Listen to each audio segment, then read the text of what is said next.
네, 반갑습니다. 자, 어제 시험 보시느라고 고생하셨고 또 여기에는 또 내년 이제 불태우시려고 오신 분도 계십니다. 자, 이게 기출청평이라는 게 사실은 뭐 큰 의미 없어요. 왜냐하면 어차피 떠났어.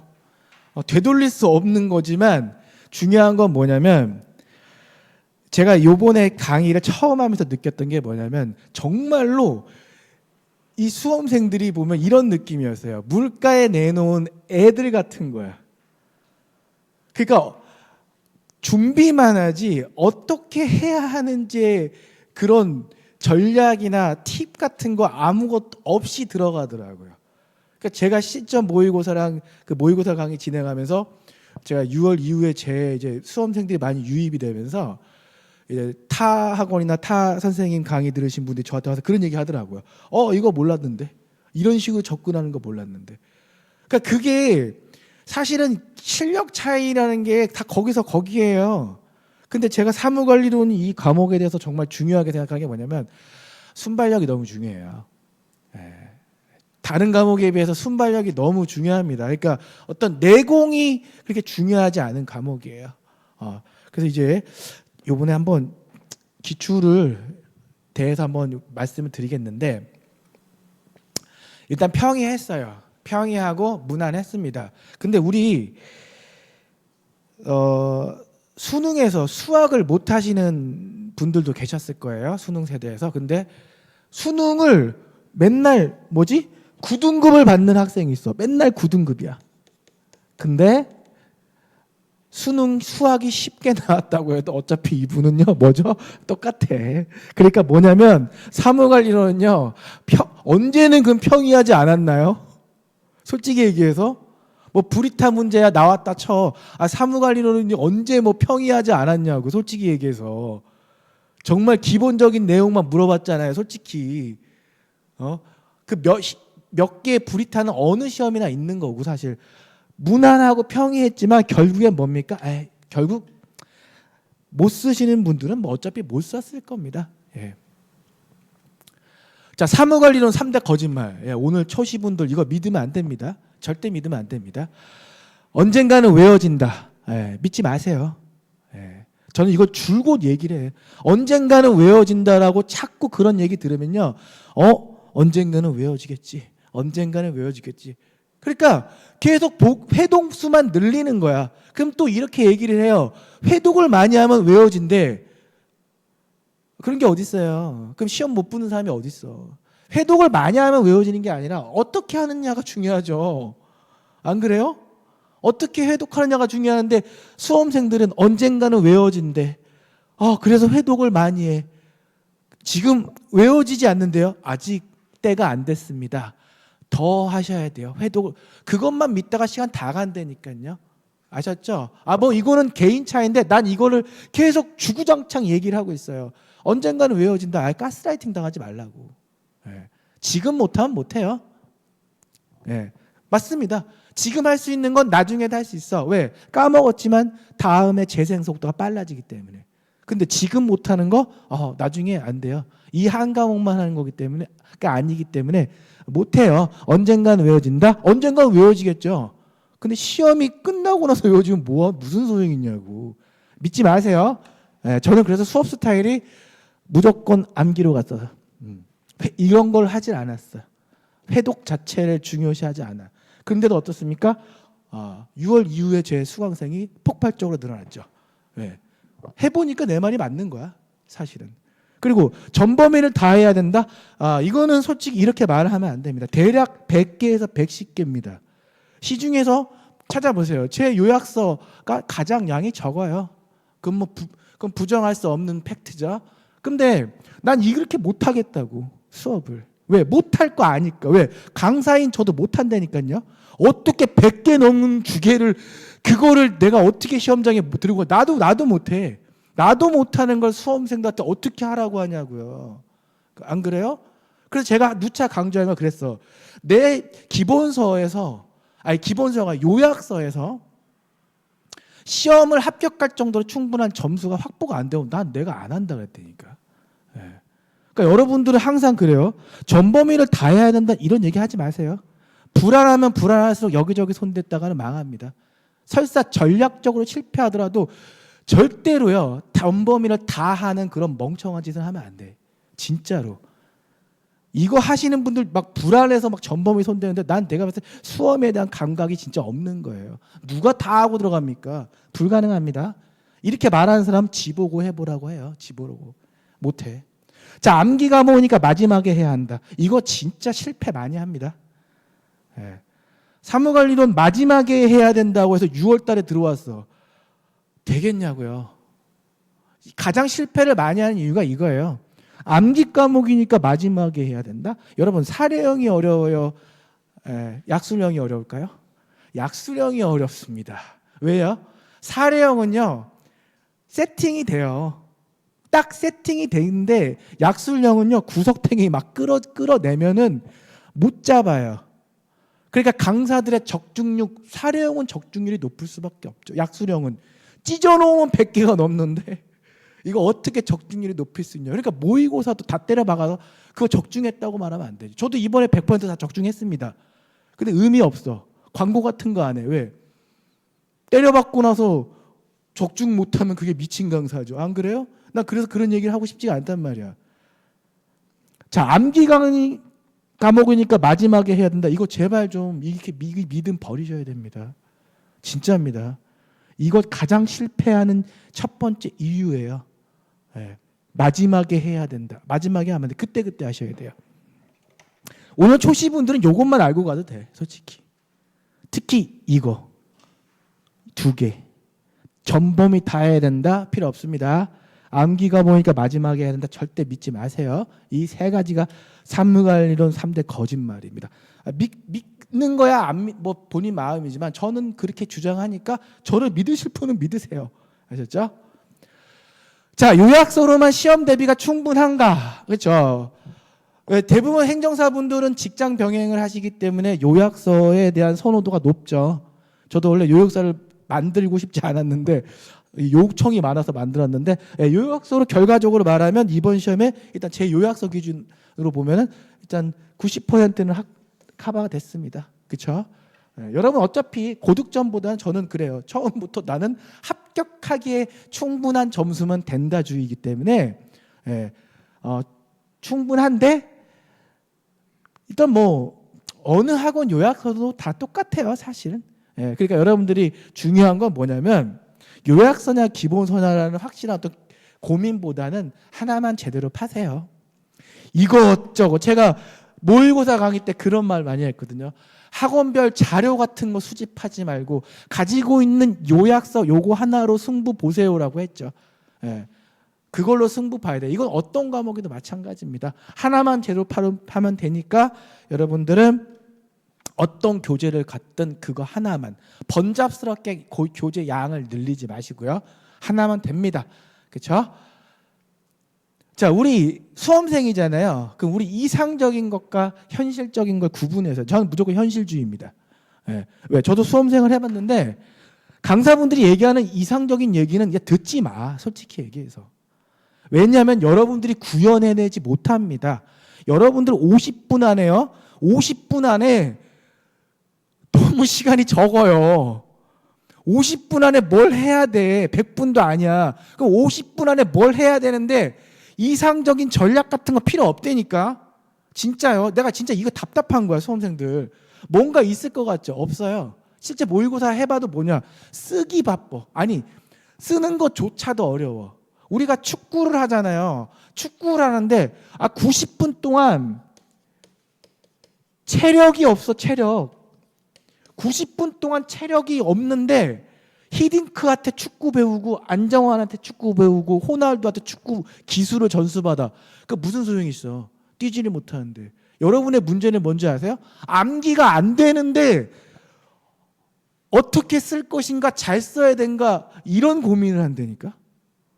어떻게 하면 기깔나게 쓰지? 어떻게 하면 문장을 더 채점위원들의 눈에 들게 하지? 어떻게 하면 더 유연한 목차를 구성하지? 없어요. 솔직하게 현실은 뭡니까?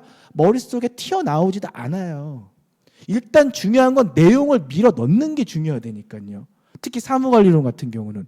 그러니까 사무관리로 해서 이상한 질문 하시는 분들이 뭐냐면 정말 답답한 거야. 뭐 어떻게 써야지 저 점수가 나와. 그냥 제가 말씀드린 건 뭐냐니까 일단 암기라도 해라. 암기가 안 되는데 무슨 뭘 어쩌고 저쩌고 목차를 뭐 구조화 시키네. 답안에 뭐 유연한 목차를 구성하네. 아예 쓸데없어요. 무조건 현실입니다. 그렇죠? 이거 경험해 보신 분들은 알아요. 일단 머릿속에 뽑아내는 게 중요해. 그렇죠? 자, 보세요. 자, 5번에 문제 2번 같은 경우 보실까요? 문제 해설하는 거 아닙니다. 문제 해설하는 거 아니에요.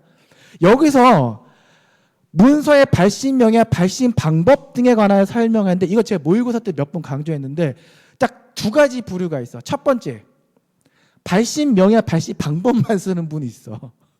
진짜입니다. 그러니까 제가 모의고사 때도 자꾸 강조했는데 이 얘기는 뭐냐면 그냥 한마디로 뭐냐면 그냥 문서의 발신에 대해서 아는 거 다 쓰면 되는 거야. 그냥 아는 거 다 쓰면 되는 거예요. 이거 발신명이 발신 방법 특정했다고 신경 쓸 게 아니란 말이에요. 그냥 아는 거 다 쓰면 됩니다. 이 시험이 원래 그런 시험이에요. 그렇죠? 자, 이것도 마찬가지야. 업무 편람의 작성 활용과 직무 편람의 작성 관리. 내가 이런 거 공부했나? 그런 걸 시험장에서 평소에 궁금할 필요도 없는 거야. 뭐죠? 그런 디테일 같은 건 무시해도 돼요. 뭐야? 그냥 편람에 대해서 아는 거 쓰면 돼요. 그렇죠? 이거를 뭐 해설할 때 뭐 어떤 목차를 잘 구조화 시켜야 된다 그러는데 웃기지 마. 그럴 스킬도 없고 그런 구력도 안 생겨 수험생은. 왜? 여기까지 못 외우신 분들이 거의 천지 빽깔입니다. 수험생들. 이게 끄트머리에 있거든요. 이 내용이 거의 못 가요. 그러니까 내용 이런 거 필요 없어. 내가 아는 내용 그냥 밀어 넣는 게 중요하다니까. 현실적으로. 자, 이것도 마찬가지야. 여기서도 우리가 수험생들이 공부가 약하신 분들 이거 보면 뭐 생각나죠? 이 문제? 그냥 민원 취약계층 그 자약훈 교재에 있는 내용 아는 거 다 쓰면 돼. 근데 여기서 수수료 감면이라는 목차나 수수료 감면의 내용이 뭔가 빈약하니까 수험생들이 시험장에서 이 특정된 수수료 감면에 대해서 내가 모르는 게 뭐였지라고 불안해한단 말이야. 필요 없어요. 뭐죠? 이 주제에 대해서 아는 거 다 쓰면 돼. 그냥. 그럼 초시분들은 또 이런 오류에 빠지죠. 수수료 감면? 그럼 이제부터 이 수수료 감면에 대해서 자세히 공부를 해야지. 이런다니까. 초시분들은. 그럼 막 조문 다 뒤져보는 거야. 그래갖고 강사들 교재가 왜 이렇게 부실해? 이런다니까. 필요 없어요. 이 수수료 감면에 특정됐다고 해서 중요한 건 뭐냐면 이 주제에서 쓸 분량만 확보하면 되는 거야. 그죠? 그러니까 여기서 괜히 당황할 필요도 없었어요. 이것도 마찬가지야. 우리 관인에 대해서 보면은 관인의 종류 및 관인의 비치가 나왔어. 출제위원이 관인의 비치를 물어봤네?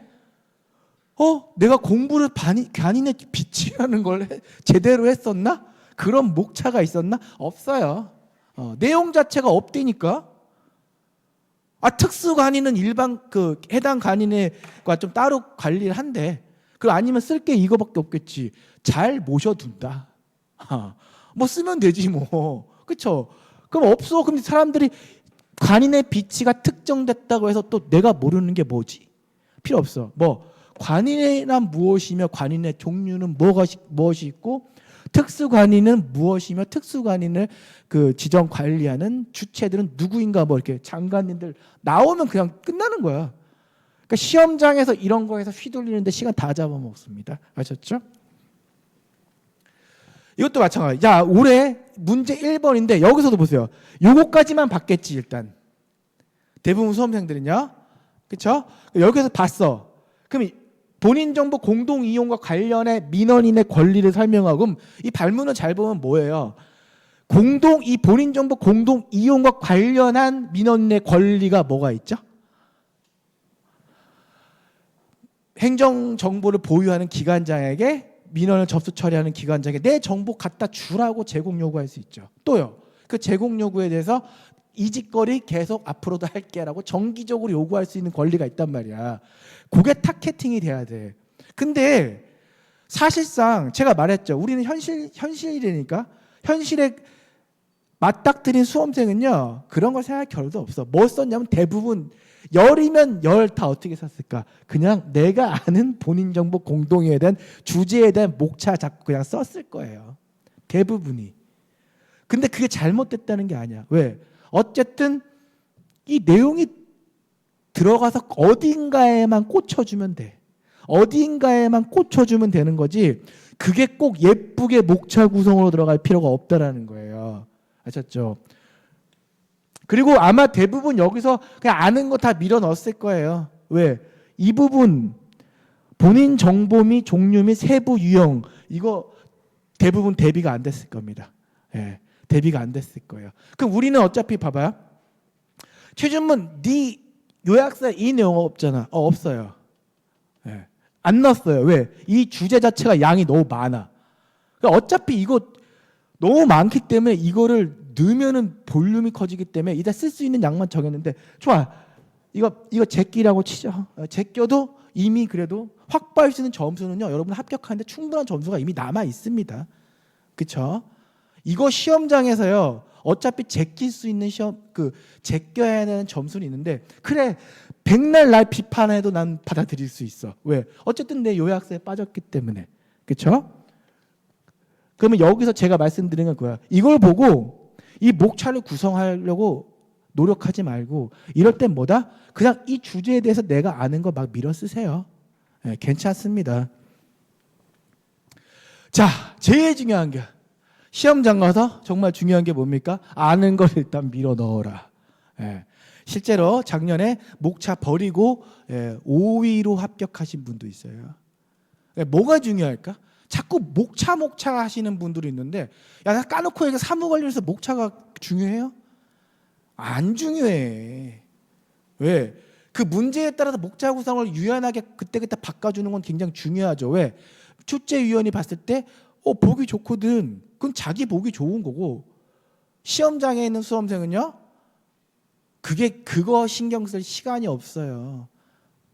아는 걸 일단 밀어 넣는 게 중요합니다. 사무관리로는. 아셨죠? 그러니까 여러분들 어떤 구색을 맞추거나 시험장에서 그런 거 예쁜 답안 필요 없어요. 일단 쓰면 돼. 예. 그렇죠? 자, 그래서 전체 총평을 보면은 보세요. 평이했어요. 평이했는데 늘 평이했습니다. 그래서 배신을 당하고요, 항상. 그리고 우리가 편의에 대한 내용들이 여러 가지가 있는데 결국 편의 그리고 권익구제 그 두 개가 코어거든요. 그럼 편의가 오르면 두 문제가 나와 버렸네요. 그렇죠? 그리고 문서 발신 같은 경우는 처음부터 이렇게 물어볼 수가 없어요. 왜? 물어볼 수밖에 없었어. 왜? 내용이 많기 때문에. 근데 제가 생각했을 때 문서의 발신에서 제가 봤을 때는 여기가 이제 갈랐을 거라고 생각해요. 왜냐하면 이거를 자신 있던 수험생들은 어떻게 했을까요? 신난다. 꽉꽉 채워서 썼대. 꽉꽉. 네. 그러니까 여기서 꽉꽉 채워서 써서 분량 터지도록 하신 분이 있고요. 여기서 분량의 미스가 나오면 상당히 좀 어려울 수 있어. 어려운 좀 불리한 게임이 돼요. 왜냐하면 다른 주제 자체가 너무 평이했기 때문에 여기서 분량 미스가 나오면 좀 안 되는 구간이었습니다. 자, 그리고 관인 같은 경우도 볼까요? 여기서 관인 같은 경우는 제 요약서에 있는 대로 그대로 그 한 페이지만 쓰면 끝나는 게 이 관인에 대해서 보면은 관인의 폐기, 막 관인의 공고 이런 것까지 가리키는 강사님들도 있고 저는 그거 하지 말라 그랬어. 왜? 안 나온다고. 왜 관인의 공고, 관인의 폐기? 저는 제가 안 나온다는 거 확실하게 지우거든요. 제가 안 나온다고 해서 다 안 나왔잖아. 물어보지 않는다고. 그러면 이것만 하라고 했어. 사실상. 이것만 잘 지키시라고. 결국 나왔죠. 제가 모의고사 때 이거 진짜 많이 반복했거든요. 관인의 종류, 특수관인 기억해야 될 거, 그럼 여기서 우리 뭐가 중요하죠? 일단 관인의 관리라는 주제에서 이것저것 다 손댈 필요가 없다니까. 왜 그럴까요? 조문에서 정한 내용이 여기에 있고요. 이 시험은 조문이 몰려있는 데가 타겟이 되니까. 그러니까 엄한 데 손대면 안 되는 거예요. 그렇죠? 그래서 이 문제에서도 쉽게 다가 접근을 했을 거예요. 그렇죠? 그렇기 때문에 아까 발신에서 분량 미스가 나오면 안 돼. 채워줬어야 돼요.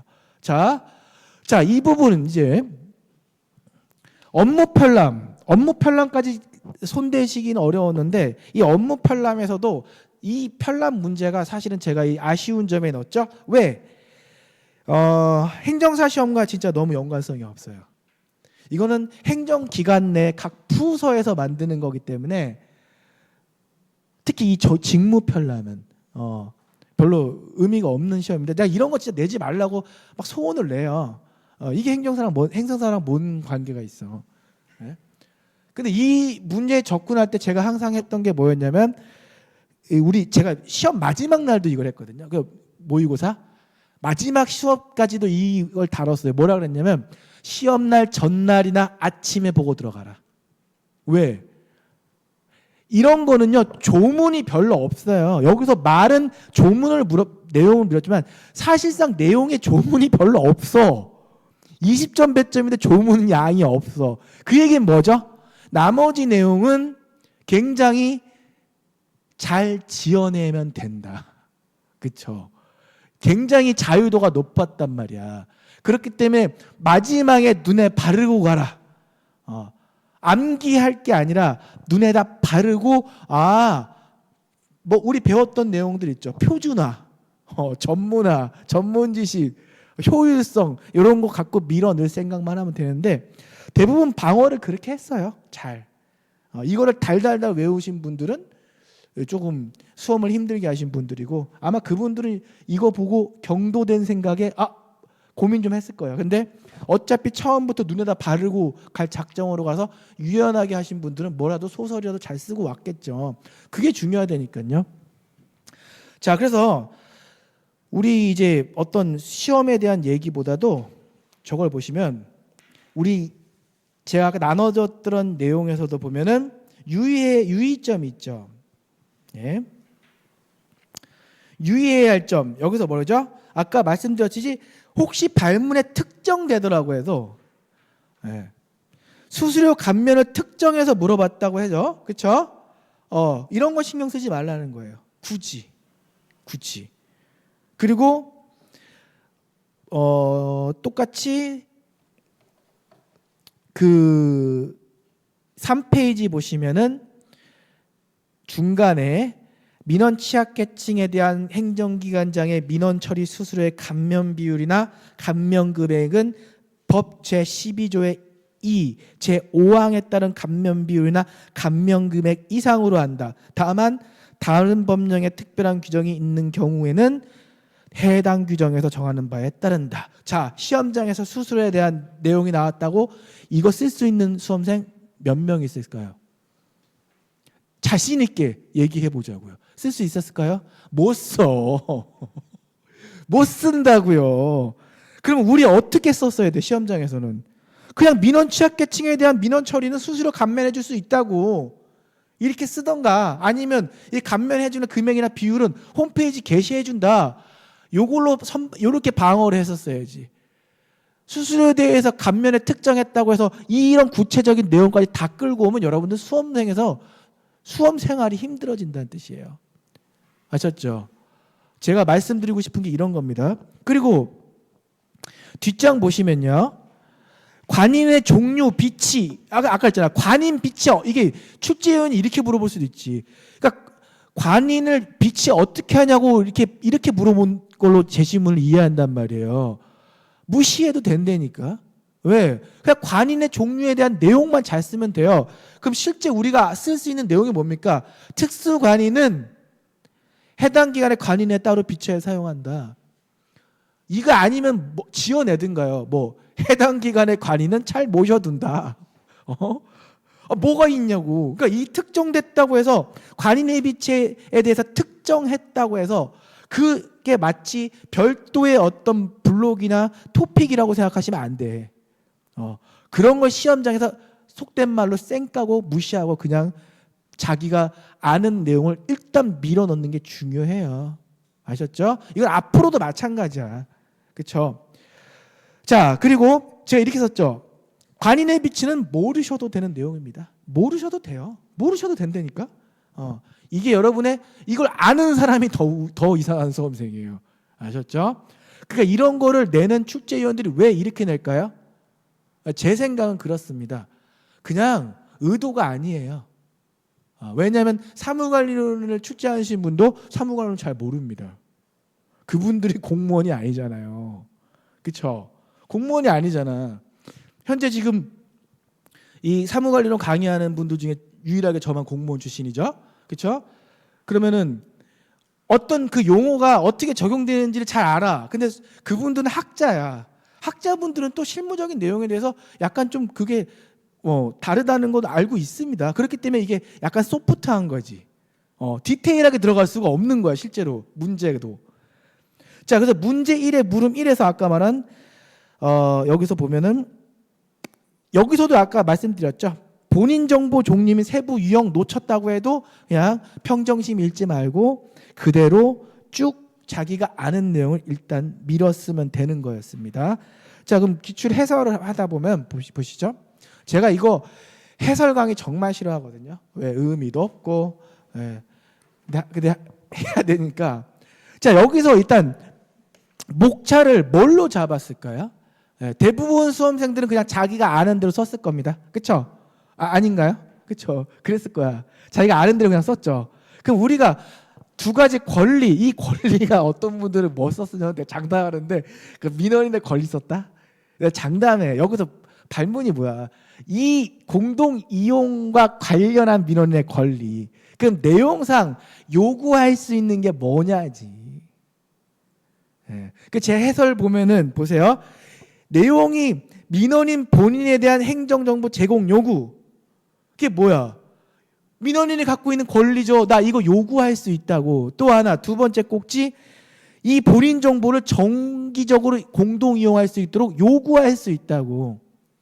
요구를 하는 게 이 가장 큰 게 이 중목차가 두 개가 들어가줘야겠죠.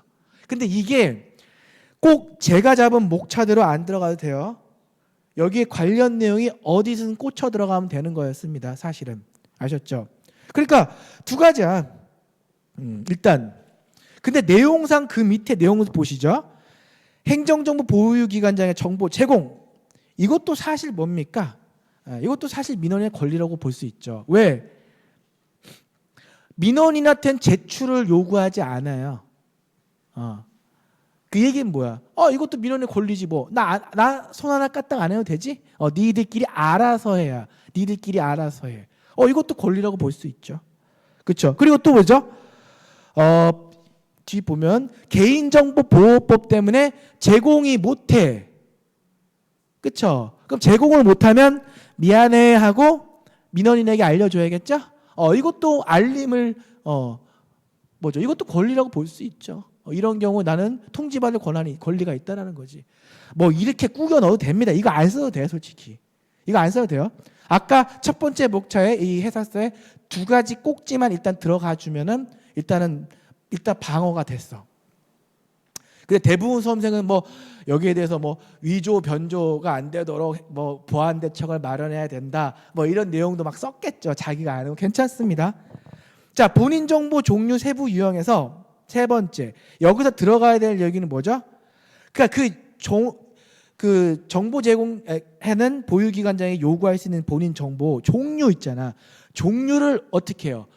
행정안전부 장관과 보유기관장이죠. 그렇죠? 협의해서 결정한다는 거야. 그래서 국민들에게 공표한다는 내용이죠. 일단 여기까지는 썼겠지. 왜? 웬만한 요약서랑 기본서에 다 들어가 있는 목차 구성이기 때문에 요 내용이 들어가줘야 됩니다. 근데 여기까지 하고 나서 이제 본격적으로 이게 나오는 거죠. 그 종류와 세부 유형은 다음과 같다 하고 이제 이거 굉장히 이거 줄여놓은 거거든요. 이거 줄여놓은 거예요. 양 많죠. 이거 시험장에서 쓸 수 있는 분 계셨나요? 그렇죠? 있었을 겁니다. 있었을 거예요. 근데 대부분 수험생들이 이거 못 썼을 거예요. 그 앞에서 방어할 수 있는 내용을 일단은 써야 돼. 그리고 나서 여기를 뭐 주민등록증 뭐 이런 걸 막 비벼서 소설을 쓰던가 아니면 어떻게 했어야 되죠? 버렸겠죠. 저는 어떻게 했겠냐? 저도 이거 시험장에서 아마 못 썼을 거예요. 근데 대신에 못 썼지만 흔들리지 않았겠지. 흔들리지 않고 다른 문제 보니까 충분하니까 어차피 내 합격에는 얘가 영향을 안 미친다라는 거를 저는 이미 판단을 했을 거예요.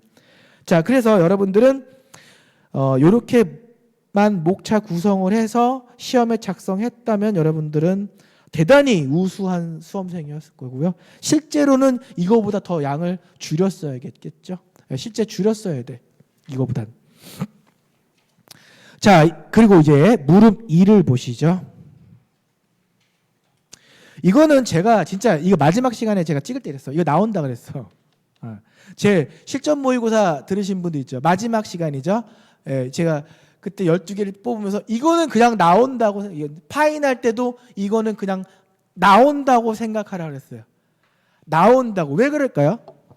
민원 처리 법령에서 이 민원 처리 법령을 받쳐주고 있는 두 개의 큰 코드가 뭐냐면 편의 제공과 권익 보호입니다. 거의 여기서 출제가 돼. 특히 편의 제공. 어떻게 편의를 제공하는지 그 제도를 너무 중요한 코드예요. 그 중에서 우리 의미적으로 보시죠. 민원인에 대한 편의 제공이 있죠. 우리 방금 정은 뭐죠? 본인 요구에 의한 정보 공동 이용도 뭐죠? 편의죠. 민원인의 편의를 제공하는 제도죠. 이것도죠. 누구에게 민원 취약 계층에 대해서 편의를 제공한다는, 이거 제가 나온다고 했잖아. 왜? 편의에서 정말 중요한 주제예요. 왜 그럴까요? 이 서울시만 봐도 슬로건이 뭔지 아세요? 동행이죠, 동행. 그 동행이 누구와 동행하냐면 약자와. 이게 보면은 정책이라는 게 보면, 사실 제도라는 게 보면 그래요. 사회적으로 소외계층, 취약계층, 교통약자, 약자에 대한 그 제도를 시험에서는 되게 중요한 주제로 물어볼 수 있겠죠. 편의 제공인데 유일하게 뭡니까? 약자들에 대한, 취약계층 약자들이잖아요. 사회적. 이분들에 대한 내용이기 때문에. 근데 여기서 문제는 뭘까요? 다 알아, 솔직히. 노약자 임산부, 그렇죠? 지능정보화법에 대해서 접근이 어려우신 분들 다 알아요. 노인분들, 그렇죠? 그리고 결혼 이민자, 기초생활수급자, 장애인분들.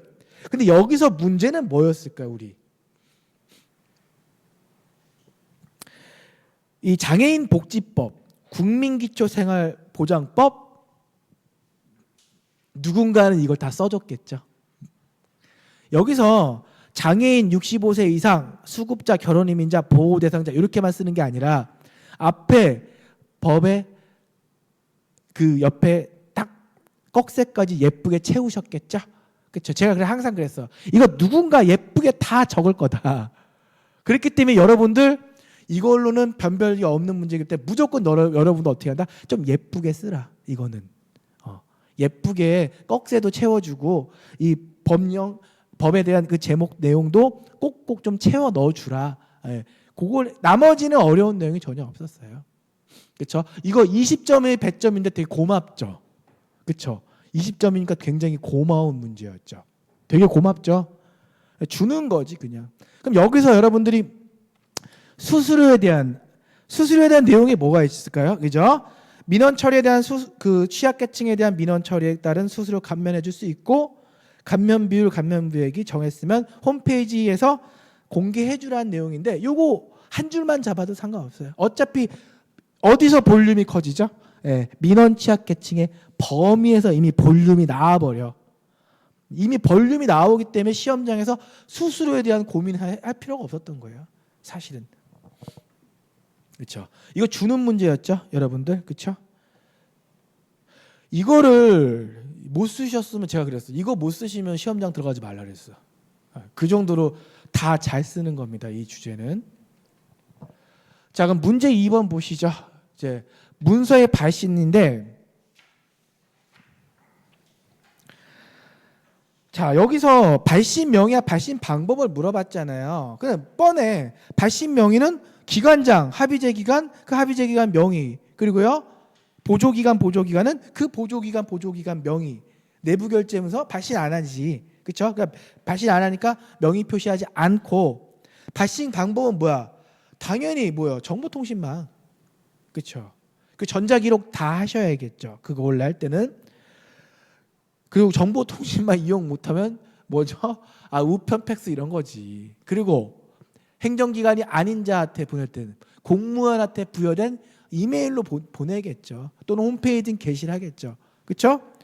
자, 여기까지는 잡았을 거야. 이제 두 번째 목차까지는, 방법까지는. 그럼 여기서 이제 썼으면 20점 100점 받았는데 너무 횡하잖아.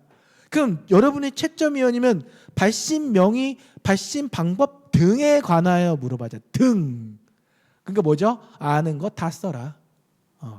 그래서 꽉꽉 채울 수 있는 게 굉장히 많았죠. 그렇죠? 그럼 여기서 이런 걸 접근할 땐 제가 그랬어요. 분명히 발신이 나오면 볼륨이 커지기 때문에 일단 우선적으로 잡아야 될 게 뭐냐? 쉬운 거 잡아라.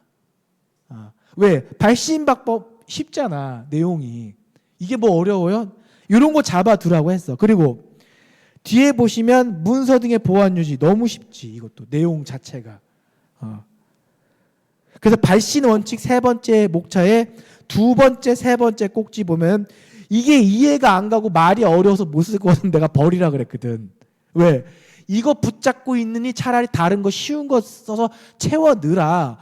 우리는 현실적으로 접근해야 된다 그랬죠. 그렇죠? 그래도 분량이 어때요? 꽉꽉 차죠? 그러니까 내가 수업 시간에 이거 모의고사 때도 계속 강조했던 게 뭐야? 발신 나오면 쉬운 게 명이랑 일단 발신 방법 너무 쉽잖아. 내용 자체가. 그러니까 이런 거 우선적으로 잡아두고 발신 원칙에서 2번, 4번째 꼭지 같은 경우가 입에 안 붙고 안 외워진다면 그냥 지워버리고 가라 했잖아요. 왜? 나머지 내용들 쉬운 내용 우선 잡고 가라는 거예요. 여러분들. 자, 그럼 발신 방법했고 특수한 조치는 뭐죠? 비밀, 그리고 국가 안보, 질서 유지, 경제 안정 등 국가 이익 해칠 우려가 있으면 보안 조치해서 문서 발신한다는 뜻입니다. 그리고요. 발신 원칙, 당연히 직접 처리해야 될 기관에 발신하는데 다만 필요한 경우, 그렇죠? 뭐다? 개통을 거친다. 그 얘기는 뭐죠? 바로 문서를 발신하는데 이 문서 내용이 우리 조직에서 갖고 있는 정보 같은 걸 담고 있다면 내 윗선한테 보고하고 보여주고 개통을 거쳐서 발신한다는 뜻이에요. 그렇죠? 자, 하급기관이 바로 이 상급기관 외에 이거 어떻게 입에 안 붙으면 어떻게 하다? 버리라. 그렇죠? 똑같은 프로세스로 상급기관이 바로 하급기관 외에 하급기관에 발신하는 경우에는 어떻게 한다? 필요하다면 하급기관 거쳐라. 이 얘기예요. 지금 뭐 의미 없습니다, 여러분들. 재발신은 쉬우니까 이거 아마 챙기실 분들 챙기셨을 겁니다. 그렇죠? 여기서 처리과 주무장에 수직과장에 승인 이런 필요 없어. 그냥 1번, 2번, 3번 꼭지만 넣어도 상관없습니다. 지금 내용 자체가 이 분량이 터져 나가기 때문에요. 자, 문서의 게시 같은 경우도 뭐다? 전자 게시판 띄워놓고 홈페이지 게시하면 얘네들 같은 경우는 그냥 뭐다? 발신한 거야. 왜? 발신을 왜 하죠? 시행하는 거니까.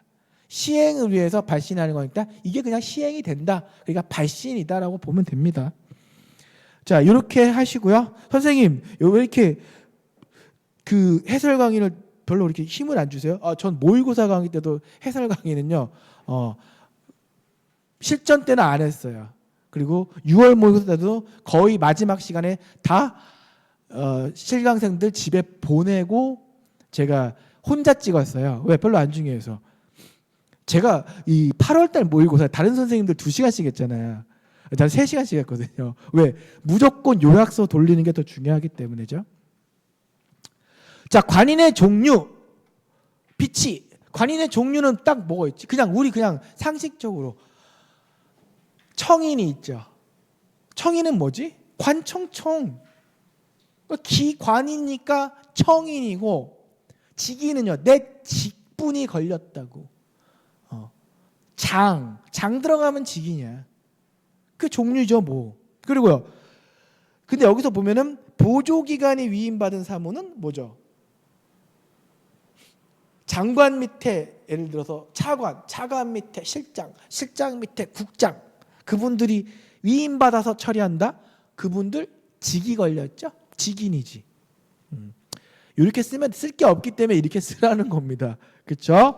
근데 합의제 기관이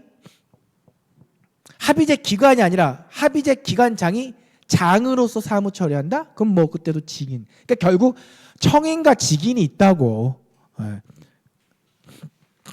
또 전자이미지 관인이 있죠. 전자이미지 관인은 뭐죠? 전자문서 사용하는데 그 관인의 인형을 컴퓨터 등 장치에 입력해서 사용하는 거죠. 전자이미지 관인. 그리고 또 뭐가 있죠? 특수관인이 있죠. 따로 별도로 특수관인을 목차 구성할 필요 없이 그냥 관인의 종류에 넣어버리면 되지. 이렇게 특수관인. 네, 이런 경우에 특별한 용도 때문에 관인을 가질 수 있으니까 특별하니까 어떻게 해야 돼? 일반적으로 관리하는 관인과 따로 비치해서 관리해야겠죠. 그리고 이 특수관인에 대해서 필요한 사항을 정하시는 분들 딱 상식적으로죠. 각급 학교, 공립학교, 교육부 장관, 그리고 군기관, 국방부 장관, 검찰기관, 법무부 장관, 외교공관이나 외교문서, 외교부 장관, 그리고 재무나 회계에 관련된 사항은 기재부 장관. 그렇죠? 이렇게 들어가주면 되는 거죠. 그래서 관인의 등록관리 넣어봤습니다. 그냥 이런 거라도 좀 써주시면 쉽잖아. 이런 거라도 꼭지 넣어주면 뭐 괜찮습니다. 이런 것도 득점 돼주니까요. 꼭지에 넣어주시면 되고. 근데 여기서 실제로 뭐 관인은 뭐 하시다 뭐 이런 개념 필요 없이 그냥 첫 번째 목차 잡은 대로만 쓰셨으면 요거 다 방어돼요. 왜냐하면 쓸 내용이 없어. 그러니까요. 그러니까 이번에 시험이 생각보다 시간이 조금 어땠어요? 그렇게 막 빡빡하지 않았죠. 사무관리론 아마 그랬을 겁니다. 실제로 양이 그렇게 많지 않았어. 오히려 제 모의고사가 제일 많았어. 그렇죠? 자, 문제 4번 보죠. 자, 편람인데 편람 같은 경우는 실제로 내용이 보면요. 제가 이제 보시면 직무편람의 개념, 작성 대상, 작성 내용이 있죠. 그렇죠? 15페이지에 직무편람 작성 내용이 있잖아요. 얘를 내가 5월 30일 날 뭘로 잡았냐면 C급 주제로 잡았어요. 그 브리타로 잡았어요. 뭐를? 이 직무편람 작성 내용을요. 왜 그랬을까요? 이 15페이지에 있는 이 작성 내용 있잖아요. 1, 2, 3, 4. 얘네가 조문이에요. 얘네가 조문이에요. 그러니까 행정편람에 탈탈 털어도 조문이 실제로 시행규칙에서 얘야. 없어요. 이거 말고 또 있는데 쓸 게 없어. 조문상 내용은 진짜 내용이 빈약해요. 그렇기 때문에 제가 요 작성 내용 콕 집어서 물으면 브리테라 그랬는데, 그쵸? 난 이거 솔직히 브리테라고 생각해. 근데 중요한 건 이 작성 내용을 시험장에서 쓸 수 있는 수험생이 과연 이렇게까지 디테일하게 챙기신 분은 거의 없다고 보면 됩니다. 장담하는데. 그럼 뭐죠? 일반적인 내용으로 접근했겠지. 뭐 업무 편람이란 무엇이고, 그죠? 왜 필요하며, 그리고 그 편람에는 행정 편람과 직무 편람이 있으며 그 편람을 만들면 어떤 효과가 있지, 뭐가 좋지에 대한 이런 식으로 대부분 구성했을 거예요. 그렇죠?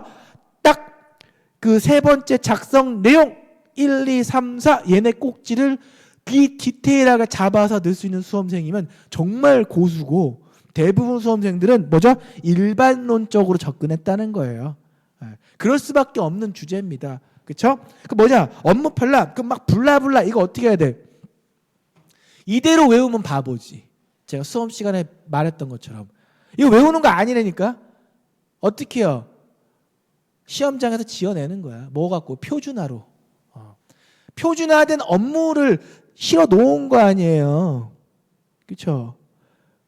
방법과 처리 절차 등을 담아놓은 지침서라는 내용만 들어가게끔 말을 지어내고 세네 줄 늘어들 필요도 없었다. 사실은. 이건 그냥 적어놓은 예시지 이대로 안 써도 된다고. 이걸 외우는 분들이 있어요. 좀 안타깝죠? 자, 편람의 작성 활용. 이거 그대로 물어봤죠. 업무 편람의 작성 활용. 그죠?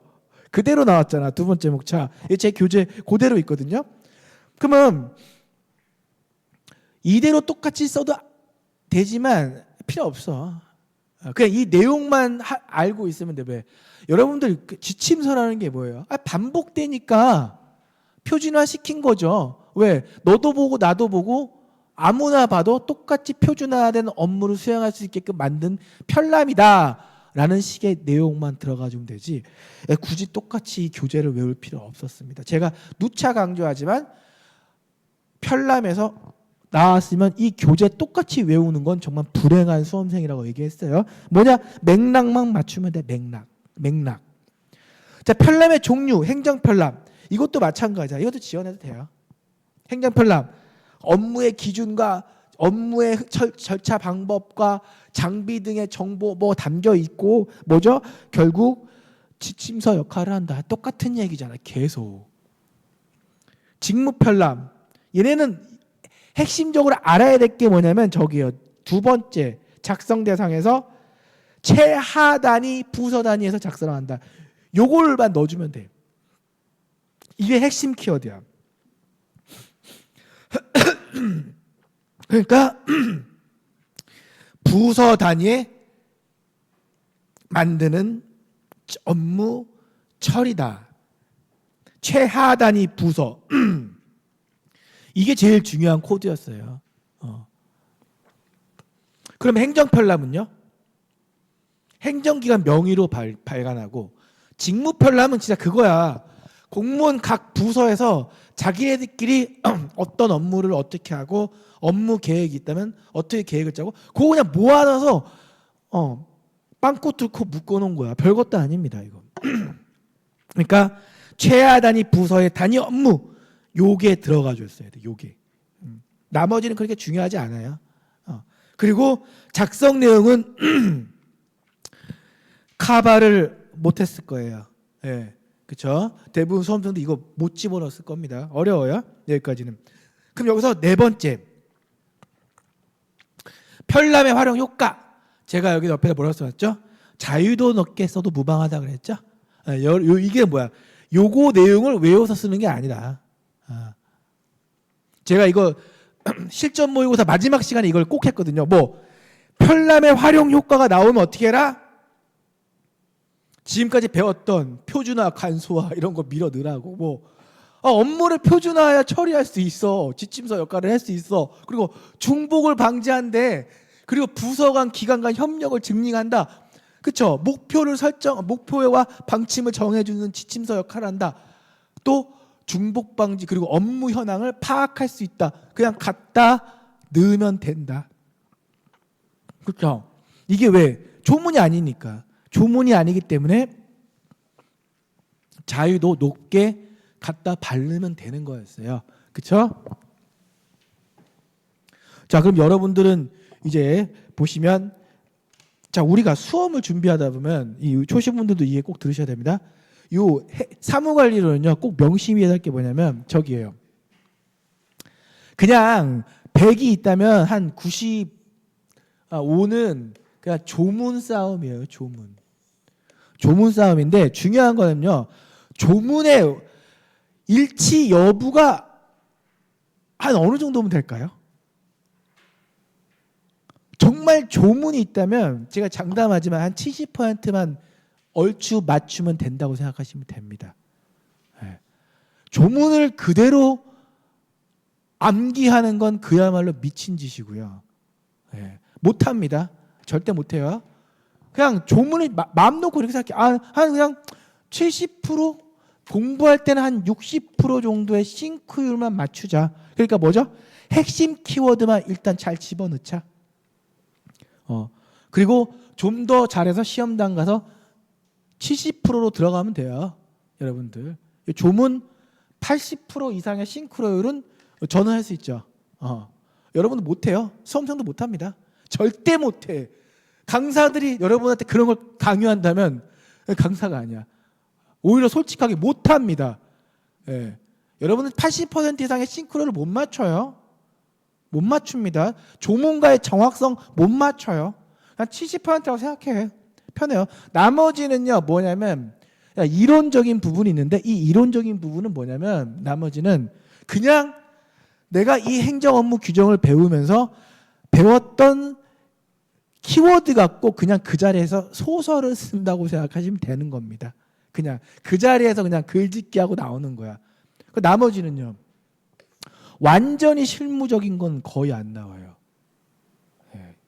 그래서 여러분들이 수업을 들을 때 일단 실무적인, 아주 실무적인 거를 가르치시는 분들이 있는데 그거 필요 없어요. 왜? 출제위원도 몰라요. 지금 사무관리론에서 가장 정확하게 아는 사람이 저밖에 없습니다. 그죠? 그래서 가장 실무적인, 지극히 실무적인 내용은 사실상 안 나요. 선생님, 아까 행정업무 편람 지극히 실무적인데 왜 나왔어요? 아, 그 작성 내용이 시행규칙에 있어요. 시행규칙에 있단 말이야. 그 작은 그 걔네들이 시행규칙의 조문에 있으니까 실무적이지만 조문에 있으니까 낸 거지만 완전 조문에도 없는 실무적인 내용 뭐 찾아보세요. 요번 시험만 봐도 없잖아요. 결국 뭐죠? 조문이죠. 조문입니다. 그러니까 여러분들 이 시험 보시면서요, 앞으로 시험 준비하실 분들로 또 다시 이제 시작하시는 분들은 딱 이것만 생각하세요. 가장 적은 양으로, 그리고요 가장 적은 시간을 투자해서요 어떻게 한다?